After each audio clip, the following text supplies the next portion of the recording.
Ya 4, al-ightisalu au al-wudhu. Ni mtu ikiwa na hasira basi akimbilie mahali pa kutawadha. Ikiwa na majasho mingi, oga. Lakini moja katika tiba aliyotufundisha Mtume sallallahu alaihi wa alihi wasallam ni mtu anapokuwa na hasira, ikiwa hana udhu au ana udhu, na udhu ni amru taabudi, ni jambo la kumwabudu Mwenyezi Mungu. La yakbalu Allahu salata ahadikum, Mwenyezi Mungu hatakubali swala mmoja wenu akitaka kuswali mpaka yatawadha.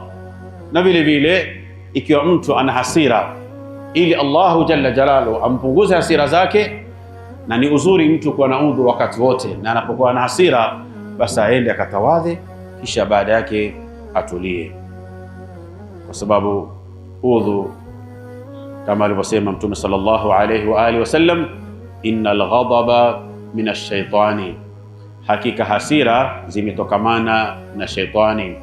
Wa inna shaitana khuliqa minan nari, na shaitani ameumba kutokamana na moto. Wa innama tudfa'u an-naru bilma'i, na hakika moto huzimwa kwa maji. Fa idha ghadiba ahadukum falyatawadda, mmoja wenu akikasirika